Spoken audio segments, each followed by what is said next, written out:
नमस्कार दोस्तों, stock India YouTube channel आपका हार्दिक स्वागत करता है। फर्स्ट टाइम चैनल को विजिट कर रहे हैं तो सब्सक्राइब जरूर कर लें। सब्सक्राइब कर यहाँ से बेल आइकन को हिट करें, ऑल को जरूर सेलेक्ट करके रखें ताकि नए वीडियो का नोटिफिकेशन आपको मिलता रहे। और मित्रों, इस वीडियो में बात करेंगे अपन आज लेटेस्ट ब्रेकिंग न्यूज की, और सेमीकंडक्टर को लेकर देश में एक बड़ी अनाउंसमेंट होते हुए देखने को मिली है। बहुत ही बड़ी मेगा न्यूज है और भविष्य का बिजनेस है वो इन कंपनियों में अब आने वाला है, उसकी चर्चा करेंगे। साथ ही अपन देखेंगे इसमें Q1 लेटेस्ट रिजल्ट्स। तो शुरुआत कर लेते हैं वीडियो की निफ्टी से। और आज यदि इंडेक्स की बात करें तो आज इंडेक्स है वो प्रीवियस जो क्लोज था 19,659 से भी नीचे फिसलते हुए देखने को मिला है। और काफ़ी आज मार्केट में वॉलेटिलिटी देखने को मिली है। ऑल ओवर इंडेक्स है सप्ताह के अंतिम दिन आज 19,650 से नीचे फिसलते हुए देखने को मिला है। और आज 19,563 का एक लो लेवल भी दिखाया और काफ़ी बड़ी गिरावट यहाँ देखने को मिली, लेकिन निचले सिरों से और काफ़ी रिकवरी देखने को मिली है। और ऑल ओवर अगर देखें तो इंडेक्स है वो 650 से नीचे फिसलते हुए देखने को मिल रहे हैं। तो अब इंडेक्स के लिए मजबूत जो स्थिति देखने को हो तो इंडेक्स है वो 650 से अगर ऊपर ट्रेंड करता है तो यह बुलिश वाली स्थिति देखने को मिलेगी, वरना अगर इससे नीचे और भी फिसलता है इंडेक्स सोमवार को तो फिर एक बड़ी प्रॉफिट बुकिंग है वो देखने को मिल सकती है। और सिमिलरली आज देखें, आज की जो गिरावट है, बड़ी गिरावट में शामिल HDFC बैंक रहा। HDFC बैंक है वो करीबन 2% के आसपास है वो यहाँ डाउन देखने को मिला। साथ ही TCS भी करीबन 1.5% डाउन था, जिसके चलते आज मार्केट है इंडेक्स को नीचे खींचने में सफल रहे। और बैंकिंग सेक्टर भी आज कुछ बड़ा नहीं कर पाया। साथ ही अगर देखेंगे तो सेंसेक्स भी है वो करीबन 300 पॉइंट नीचे फिसलते हुए देखने को मिला। ऑल ओवर बहरहाल सप्ताह की जो एंडिंग है वो एक नेगेटिव रोल के साथ हुई है। तो अब सोमवार को देखते हैं कि मार्केट में किस तरह का रुख देखने को मिलता है। और मित्रों, मेगा ब्रेकिंग न्यूज की बात करते हैं। सेमीकॉन इंडिया 2023 और सेमीकॉन इंडिया 2023 सेमीकंडक्टर को लेकर के ये जो कॉन्क्लेव है वो गुजरात के गांधीनगर में आज आयोजित किया गया। और ये जो सेमीकॉन इंडिया प्रोग्राम है वो 28 से 30 जुलाई तक ये चलने वाला है। और गुजरात के गांधीनगर में आज इसका उद्घाटन है वो प्रधानमंत्री नरेंद्र मोदी जी के द्वारा किया गया। और यदि बात करें सेमीकंडक्टर की तो सेमीकंडक्टर एक ऐसा इंस्ट्रूमेंट कहें या चिप कहें तो सेमीकंडक्टर के बिना किसी भी डिवाइस की आज के युग में, आज के समय में इसके बिना वो उसकी कल्पना नहीं की जा सकती। चाहे अपन ऑटो पार्ट की बात करें, कंप्यूटर की बात करें, घरेलू उपकरण की बात करें या अन्य किसी भी प्रकार की डिवाइस की अगर बात करें तो वो डिवाइस तभी प्रॉपर वर्किंग करती है कि जब उसमें चिप हो। तो सेमीकंडक्टर है वो हर एक इंडस्ट्री में काम आने वाली महत्वपूर्ण डिवाइस है।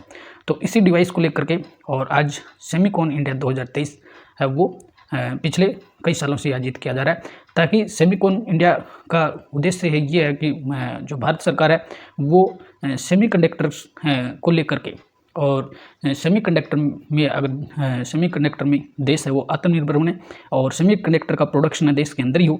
अब तक अगर देखना है तो सेमीकंडक्टर की शॉर्टेज है वो देश में बनी ही रहती है, क्योंकि देश में कोई भी कंपनी है वो सेमीकंडक्टर का प्रोडक्शन नहीं करती है।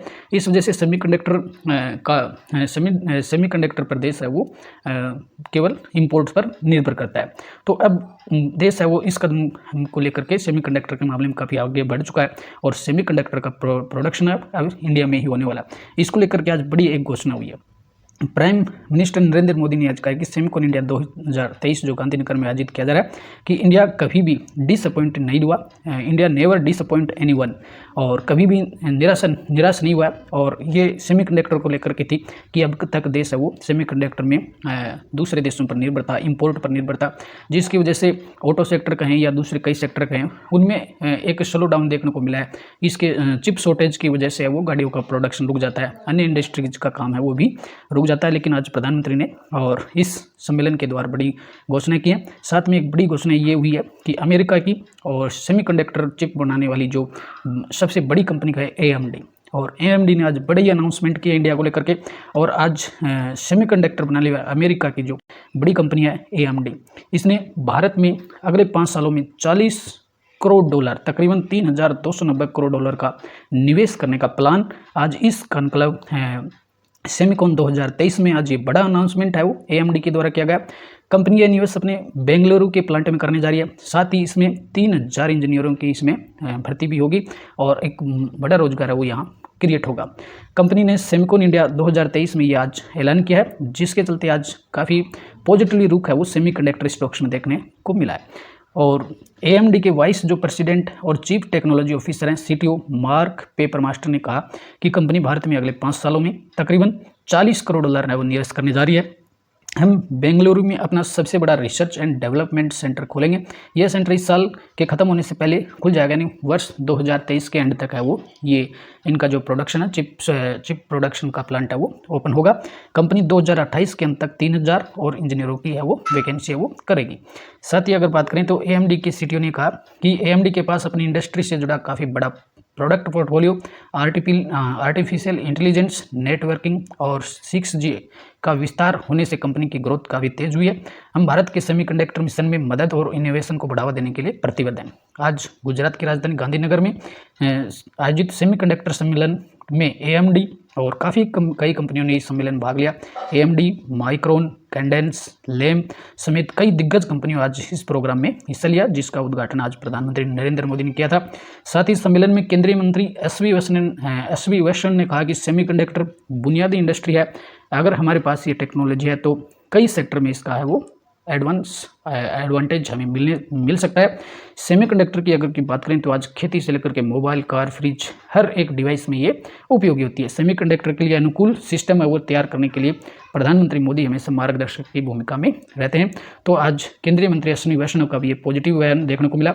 साथ ही इलेक्ट्रॉनिक और IT मंत्री राजीव चंद्रशेखर ने ट्विटर पर आज कमेंट्स किया कि भारत में सबसे बड़ा रिसर्च एंड डेवलपमेंट सेंटर बनाने और भारत के साथ पार्टनरशिप बढ़ाने के AMD के फैसले का हम देश है वो स्वागत करता है। इससे हमारे देश में विश्व स्तरीय सेमीकंडक्टर डिजाइन और इनोवेशन इकोसिस्टम बनाने में मदद मिलेगी।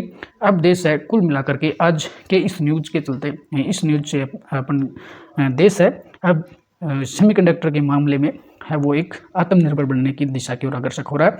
साथ में मित्रों, अब सेमीकंडक्टर की अब अगर चर्चा हो रही है तो वेदांता की चर्चा भी जरूर करेंगे।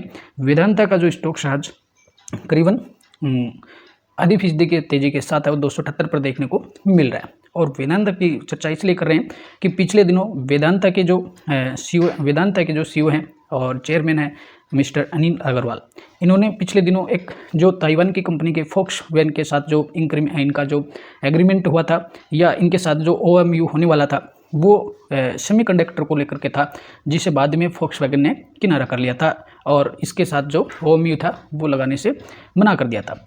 लेकिन आज इस कॉन्क्लेव में एक बड़ी इंपॉर्टेंट जो न्यूज़ है वो वेदांता की तरफ से देखने को मिली है। और कुछ ही दिनों पहले ताइवान की जो टेक कंपनी थी फॉक्सकॉन ने वेदांता को झटका दे दिया था और उन्होंने वेदांता के चेयरमैन अनिल अग्रवाल से सेमीकंडक्टर मैन्युफैक्चरिंग प्लांट के लिए वर्ल्ड क्लास टेक कंपनी के लिए उसके लिए मना कर दिया था।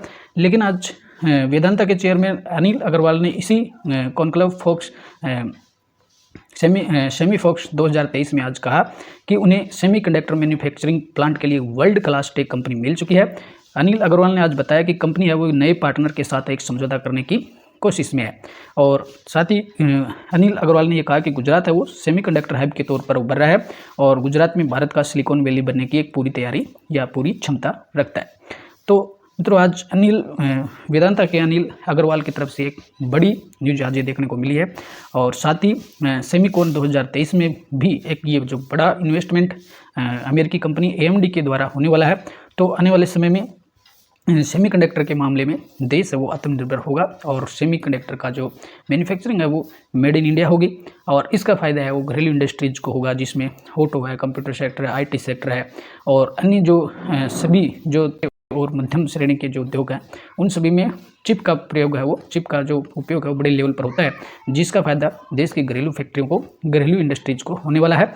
साथ ही बड़ी न्यूज ये वेदांता के लिए भी है और इसी के चलते आज वेदांता का जो स्टॉक्स है वो देखिए तो इस कैनक्लेव के बाद में स्टॉक्स आवाज करीबन यहाँ ग्रीन में खुलते हुए देखने को मिला, यहाँ बढ़त देखने को मिली और स्टॉक्स है वो ग्रीन में क्लोज हुआ।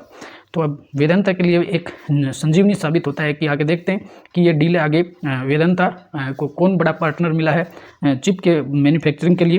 तो ये आगे जो अनाउंसमेंट होगी वो भी देखने वाली बात होगी और इसलिए वेदांता के जो स्टॉक्स पर आप वेदांता के स्टॉक्स पर है वो नज़र बनाए रखें और इसे रडार पर रखें। साथ ही मित्रों अब बात करेंगे कुछ Q1 रिजल्ट्स की। और Q1 रिजल्ट्स में अपन बात करेंगे L&T फूड की और लार्जन ट्यूब्रो ग्रुप की। जो L&T जो फूड है उसकी चर्चा अपन कर लेते हैं। आज स्टॉक्स है वो करीबन 3.25% की तेजी के साथ 165 पर देखने को मिला है। और L&T फूड ने आज शानदार रिजल्ट है वो पोस्ट किए। बात करें रिजल्ट की तो यहाँ करीबन नेट प्रॉफिट है वो 44% ग्रो हुआ है, 44% ईयर टू ईयर बढ़ा है। तो अब रिजल्ट की चर्चा कर लेते हैं। इसके रिजल्ट पर आ गए अपन। और रिजल्ट की बात करें उससे पहले कंपनी की मार्केट कैप की बात करें तो 5,700 करोड़ की है। कंपनी के ईयर टू ईयर रिजल्ट्स की चर्चा करें तो कंपनी का रेवेन्यू है 10% बढ़ करके 1778 करोड़ हो गया है। पिछले वर्ष की तुलना में देखें तो पिछले वर्ष इसी तिमाही में 1611 करोड़ था और इस क्वार्टर में 1778 करोड़ हो गया। पिछले क्वार्टर में 1821 करोड़ था। तो क्वार्टर ऑन क्वार्टर तो ये हल्का सा डाउन हुआ है, लेकिन ईयर टू ईयर 10% रेवेन्यू बढ़ा है। कंपनी का एबिलिटा भी 29% बढ़कर 214 पर पहुंच गया है और पिछले वर्ष 166 था और पिछले क्वार्टर में 196 था। तो यहाँ एबिलिटा के लेवल पर देखें तो क्वार्टरली और ईयरली दोनों दृष्टि से अच्छा हुआ। कंपनी ने नेट प्रॉफिट भी शानदार दिखाया, 53% का नेट प्रॉफिट रहा है और इस क्वार्टर में 137 करोड़ का नेट प्रॉफिट है। पिछले वर्ष मात्र 95 करोड़ का था और पिछले क्वार्टर में 132 का था। तो यहाँ भी नेट प्रॉफिट क्वार्टरली ईयरली दोनों दृष्टि से बढ़ता हुआ देखने को मिला है। और EPS के मामले भी कंपनी 41% की ग्रोथ दिखाई है और जो दोनों ईयर टू ईयर भी ग्रोथ है और क्वार्टरली भी ग्रोथ है। तो आज ऑल ओवर देखें तो L&T फूड के रिजल्ट है वो शानदार देखने को मिल रहे हैं। इसी की बदौलत आज स्टॉक शेयर करीब 3.5% चढ़ते हुए देखने को मिला है। और मित्रों नेक्स्ट रिजल्ट्स की बात करेंगे एक्साइड इंडस्ट्री। और एक्साइड इंडस्ट्री की बात करें तो आज स्टॉक शेयर वो गिरावट में देखने को मिला, करीबन 1.5% की गिरावट देखने को मिली है और स्टॉक शेयर 251 पर फिसलते हुए देखने को मिला। और यदि Q1 रिजल्ट्स की बात करें तो नेट जो प्रॉफिट है 10.5% बढ़ करके 224 करोड़ का नेट प्रॉफिट रहा है। और Q1 रिजल्ट्स पर अपन चलेंगे। कंपनी के मार्केट कैप की बात करें तो 21,300 करोड़ का है। रिजल्ट्स की बात करें ईयर टू ईयर कंपनी का रेवेन्यू 6% बढ़ करके 4,245 करोड़ का रहा है। पिछले वर्ष 4,022 करोड़ का था और पिछले क्वार्टर में 3,677 करोड़ का था। तो दोनों ही दृष्टि से बढ़ा है, ईयर टू ईयर भी बढ़ा है और क्वार्टरली भी बढ़ा है। क्वार्टरली इसमें ज़्यादा ग्रोथ है, ईयर टू ईयर 6% की है और क्वार्टरली करीबन इसमें आपको 10% ग्रो हुआ है। क्वार्टरली रेवेन्यू कितना बढ़ा, करीबन 10% बढ़ा है। एबिलिटा 13% बढ़ करके 438 करोड़ का हो गया। नेट प्रॉफिट भी 10% बढ़ा है और 224 करोड़ का इस क्वार्टर में देखने को मिला है। पिछले वर्ष 202 करोड़ था, पिछले क्वार्टर में 181 था। तो नेट प्रॉफिट भी क्वार्टरली और ईयरली दोनों ही दृष्टि से बढ़ा है। EPS भी 10% बढ़ा है। ऑल ओवर एक्साइड इंडस्ट्री ने रिजल्ट है वो क्वार्टरली ईयरली दोनों ही दृष्टि से अच्छे दिए हैं, लेकिन मार्केट को इससे बेहतर रिजल्ट्स के अनुमान थे। इसी वजह से आज स्टॉक्स है वो रिजल्ट के आने के बाद है वो डाउन देखने को मिला है। इससे बड़ी आशाएं थी, लेकिन रिजल्ट है ओके हैं ईयरली भी और क्वार्टरली भी। तो मित्रों ये थे आज की कुछ लेटेस्ट न्यूज और Q1 रिजल्ट्स। आशा करते हैं वीडियो आपको पसंद आया होगा। पहली बार चैनल को विजिट कर रहे हैं तो सब्सक्राइब जरूर कर लें, वीडियो को शेयर और लाइक जरूर करें। लाइक में कंजूसी ना करें मित्रों। नमस्कार, अगले वीडियो में फिर मिलते हैं।